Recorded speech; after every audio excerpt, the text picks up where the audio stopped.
Welcome back. Joe Marion here, ASCDI. So our last session, we talked about ITAD certifications and how those certifications and regulations and laws are driving innovation. And that innovation kind of is showing up in ITAD tools. And so this platform, this session that we have right now, we have three experts on that. We have Glenn Laga from Guardian Data Destruction.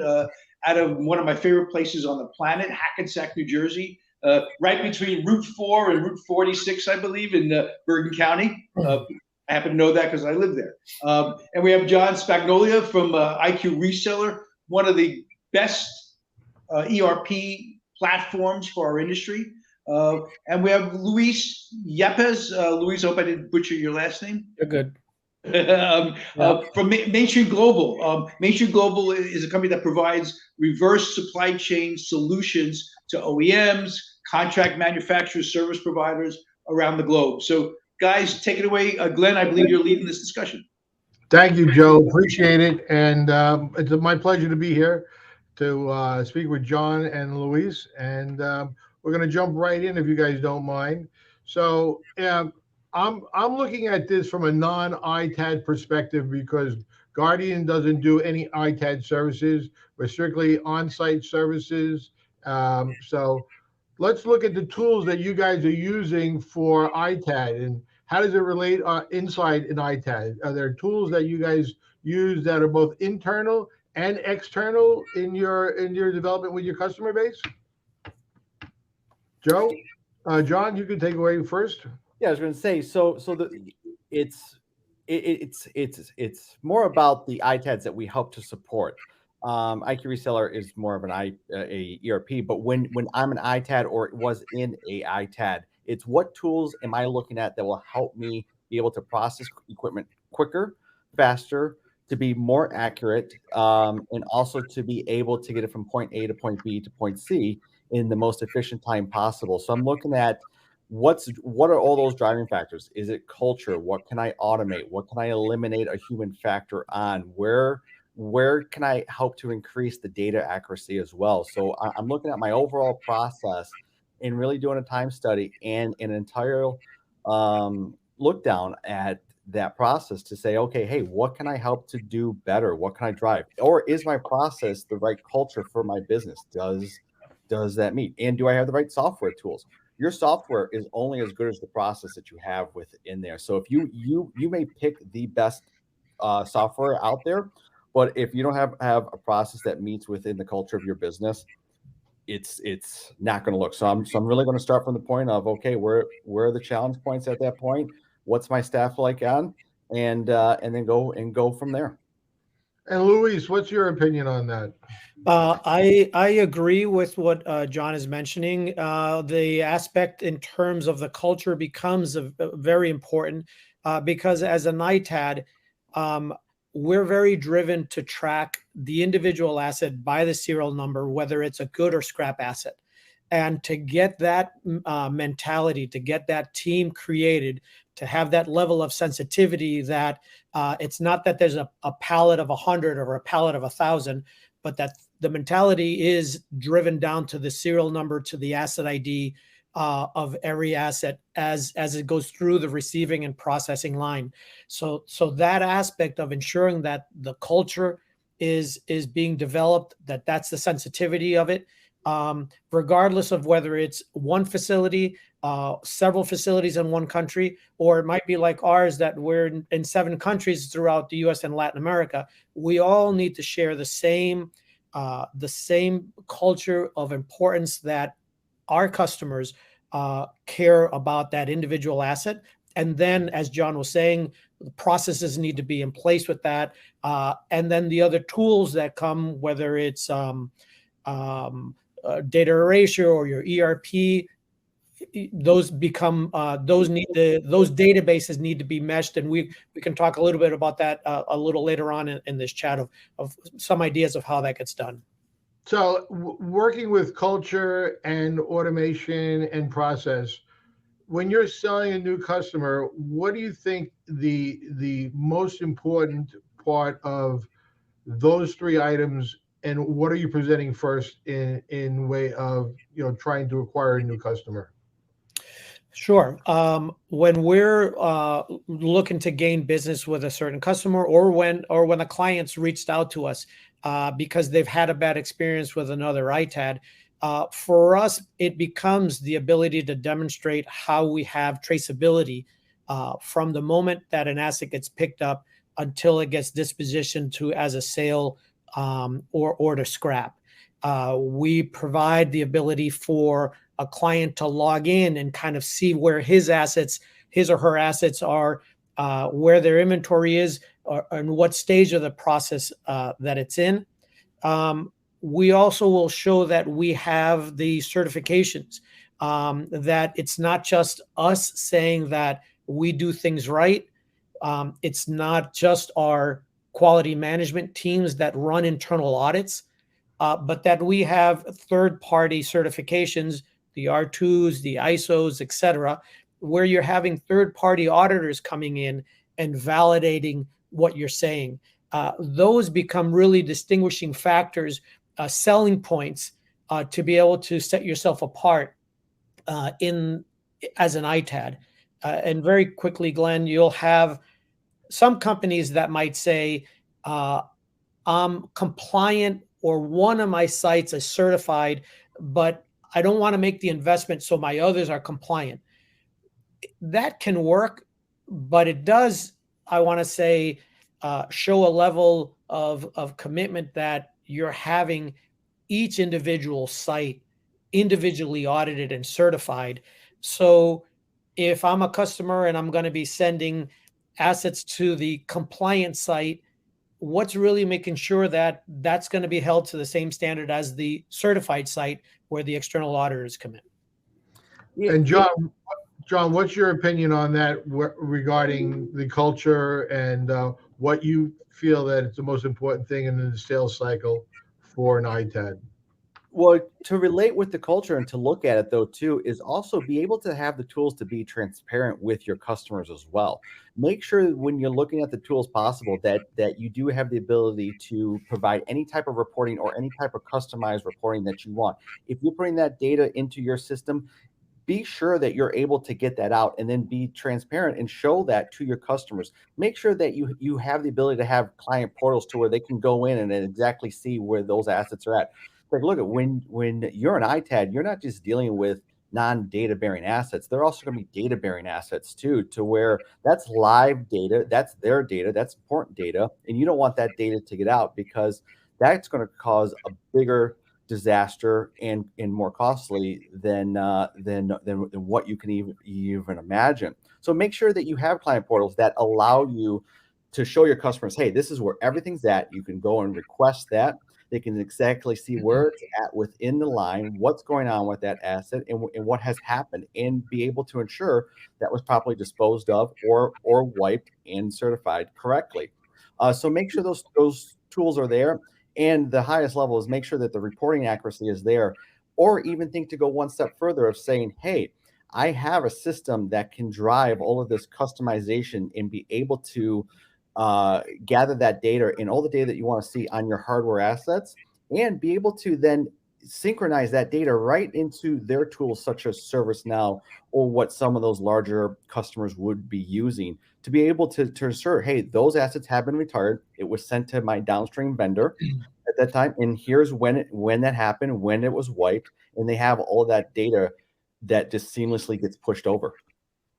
So, Luis, I know that you're in multiple Latin American countries with your operation.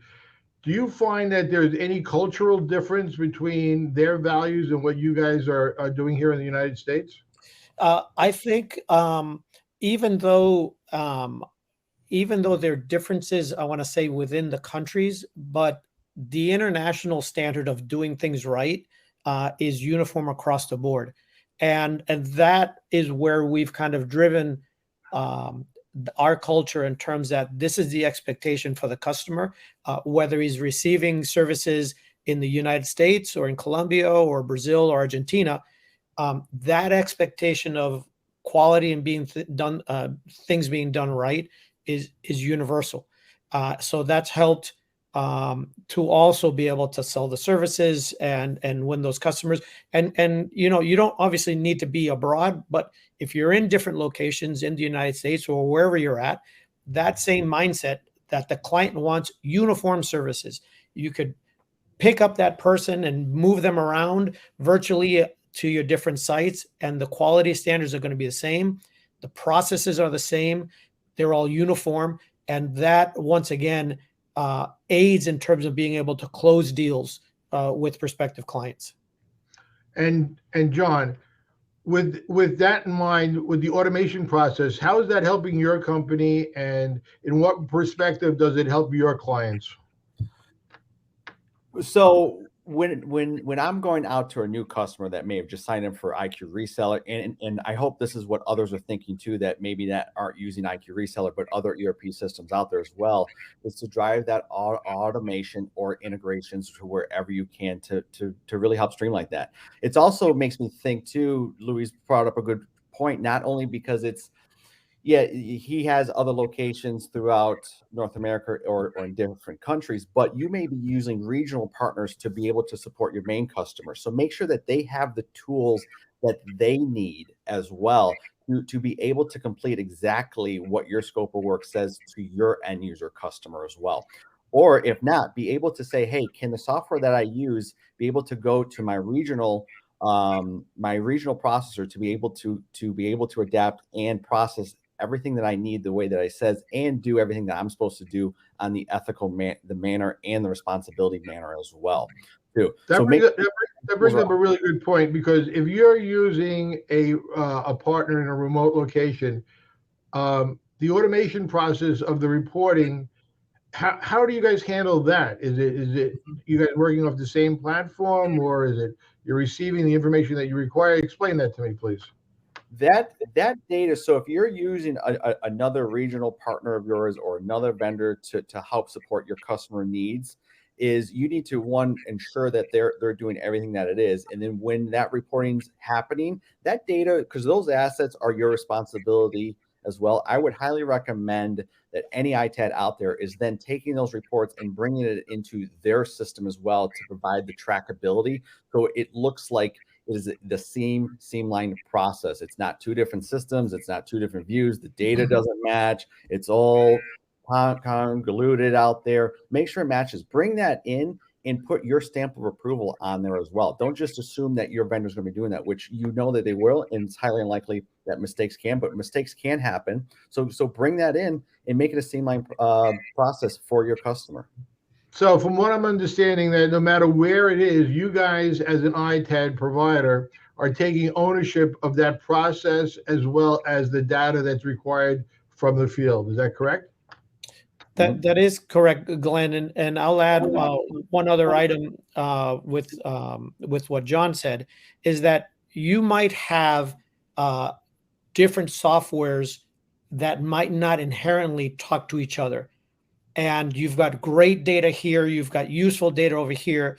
And one tool that we use is Microsoft BI program or platform that it allows Microsoft BI will actually allow you to reach in to these data centers, to these databases, and basically have all those available to be able to create reports that are out of all 2 or 3 or other databases. So it provides a very smooth, seamless way to kind of combine data that you might have Blanco reports, you might have IQ reseller reports, you might have another database that's important, but you want to maybe create a dashboard that you find useful information for your customer. You might have reports that you won't need to have one person downloading this to download this. This tool, like I said, what we've found very useful is the Microsoft BI platform that can actually reach in and use that data. Doesn't manipulate it, but it just essentially brings it in, and then you can go ahead and create dashboards and other information that's extremely powerful. It's live, or it could go and check every 30 minutes to every 4 hours or once a week, whatever. It's very customizable, and it becomes a very powerful tool to present data internally and also externally. Very Yeah. good. Very good. Louise brings up a good point with that too. With Microsoft Power BI, it can go into many databases out there and make sure that it can, but that with that and build those dashboards to where you can actually build dashboards within Microsoft BI or other reporting tools, to where if you're using the proper data erasure tools out there, to where you have clean, reliable data, it can grab to see where those assets are at, how many you're wiping per hour. So it can also give you KPI metrics to know, hey, I'm processing, this is what I'm processing, this is what's done, this is what's left to be done as well. Use the tools out there to build dashboards to understand where all the product lies as well. It also is then giving trackability to know not only about what's done left for your customers, but internally, what are your employees doing? How many assets are they doing a day? Use the software tools out there that can be built into some systems, or there's many other plugins that you can use. An ERP can be your backbone, and then use another tool to bolt onto that to give you the data needed to be able to drive your business in a cost-effective way as well. It'll also show if you have a bottleneck in your system.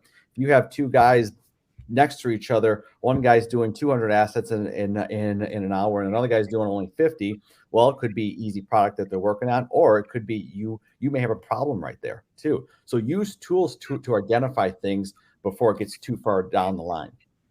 All right. So you both mentioned the dashboard. Are these dashboards available to your end clients, to your customers, so that they can see what's going on, and what's the visibility of those dashboards to your customers versus inside?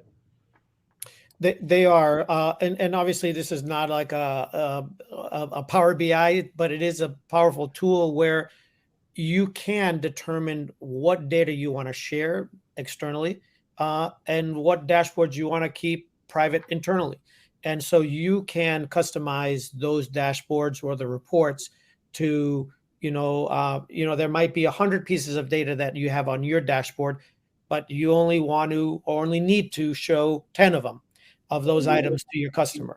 So does the customer request what they want to see, or that you're giving them access to what you want to give them? John? So based on your customer needs, you need to make sure that your tools are capable of being able to be customized fully. Power BI can be great for dashboards, but when it comes to providing reporting or trying to get that data out to provide those wipe certificates or data destruction certificates or recycling certificates that it went through the proper channels to be, or just an asset report as well, be able to fully customize. Make sure that your software that you're looking, it can be on an Excel file, it can be on a controlled document as well, but be able to customize those documents fully, and then be able to have those reports sent to you. There was a lot of talk about Power BI out there, but there's also simpler tools as well that may meet your organization to handle the level that you're at as well. So make sure that you're using all the tools fully to your potential, and always ask to make sure that you're using all the tools that may be at your disposal that you might not even have of, because software is changing constantly and things are adapting constantly. I know in the last presentation, there was a great image of in 2008, at one thing, there was no cell phones on one screen. In 2013 or 14, everyone had a cell phone taking a photo of something then. So software changes that, and you may not know the tools you have. So go out to your provider and ask, hey, this is how I'm doing things today. What can I do better to make things in my organization better? And am I utilizing everything that I have as well correctly? Louise, what's your perspective on your dashboard, and how do you determine what is visible and not visible? Sure.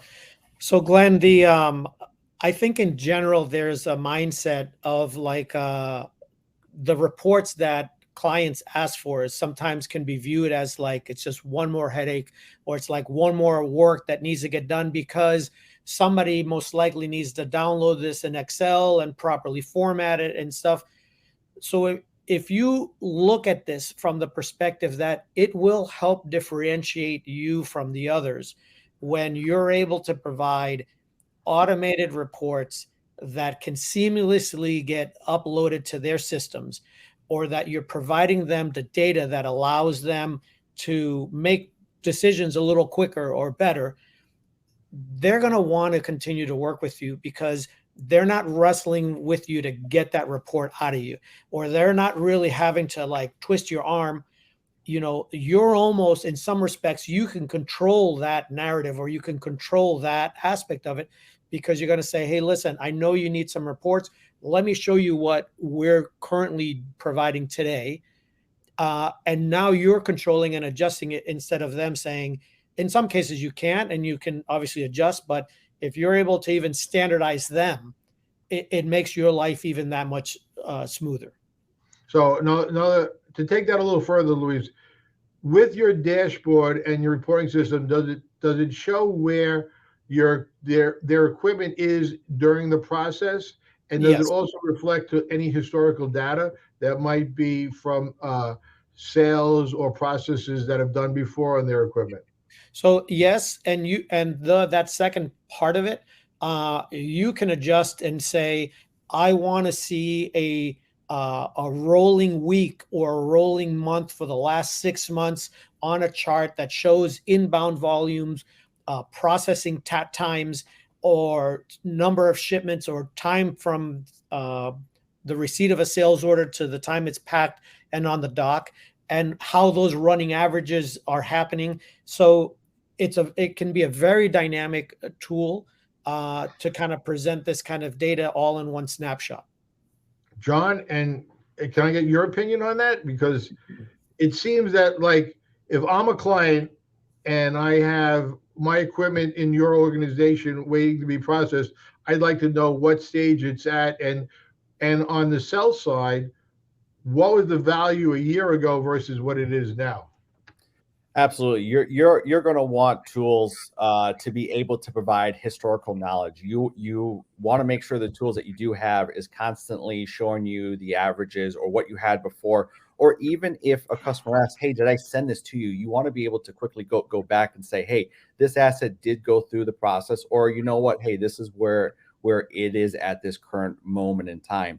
So you do want to have the flexibility, not only to be able to quickly see what you have available, but you also want to be able to go back in time to see, this is what you bought it for, this is what it was averaging a year ago, this is what it's currently selling now, or this is what it sold for 6 months ago. So you have good trackability on not only your costs, but also your sale pricing as well. It also gives then your sales reps all the tools that they need to go properly price that equipment out, or to be able to sell that equipment at the right dollar amount too. All right, I have one further question. Joe, thanks for joining. Is there anything you want to add? Well, yeah, a little bit. One of the roles that ASCI plays is we have a crystal ball here. We try to look into the future a little bit. And in Europe, they've announced a product passport concept, which is going to electronic product passport, which is going to track electronic goods from cradle to grave. ASCI has been involved in a project in Sweden called Keep Electronics. That's trying to build a prototype for that. In the U.S., there's a organization called Obata that's doing something very similar, but they're trying to build a standard by which people with different silos of information can share that information. So the data wiping company, the transport company, the refurb company, and they're creating a standard that is before ISO right now, which will enable various silos of information to be shared. And they're using the blockchain, and they're actually creating a non-fungible token. So they're creating a non-fungible token, a unique report, if you will, for each specific item. I think that, and that's going to, I think, drive some of the future of this reporting, because a consumer is going to want to scan a QR code on their product, call it up, see when the thing entered the market, when it left the market, when the disk was wiped, who wiped it. And then these people that own the various silos of information might not want all that out there. So what you can expose whatever you want. I just see that as the future of this reporting that you guys are talking about. Good point. Mm-hmm. And I guess so to turn a question into it, John. I mean, I think that's going to affect it's going to change ERP systems. Regulations are going to require it. Yeah, no. It's something that it can be quite exciting to see to come, because it's going to change things. It's going to make tracking more relevant, more important, and making sure that you have the right tools to be able to do that too. It's going to hold everyone more accountable, which more accountability is a good thing, to be able to own exactly what you say that you're doing, because it's going to be at that level to where it's fully I'm trying to forget the word that I'm trying to say. Trying to be transparent across all boards. Yeah, I just couldn't think of that for a second. Yep. Yeah, but by the way, everybody's listening, we're gonna, after we sign off today, at the end of today, we're gonna keep the expo open, for the full day into tomorrow. There's a couple of videos, one from this Keep Electronics, one from Obata. Take a look at it, because I think it's a glimpse into the future on the reporting of electronic goods. Yeah, it's interesting how it's going to fit into my world, because, as we're doing on-site services, our reporting is almost instantaneously as well. So if there is a standardized platform for us to upload the erasure, the certificate of data destruction, the pickup, the condition of the equipment, the serial number, that would be really helpful for us too. Sure. And you and Glenn, the way it is described to me, you can keep some things confidential. Maybe you don't want the serial number exposed, so you can block that because it's your data.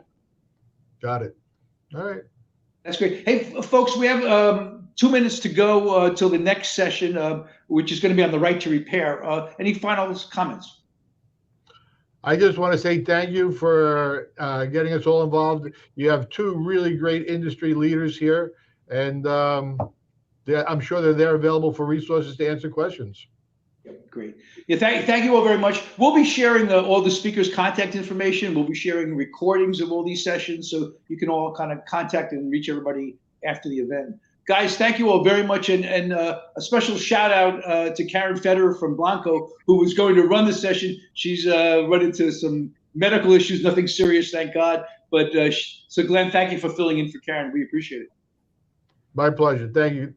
Thank you all. John, audience, we'll see you in about 60 seconds at the next session, which has to do with right to repair. Some very interesting stuff going on with right to repair. We'll hear about it in about 60 seconds. Stay tuned.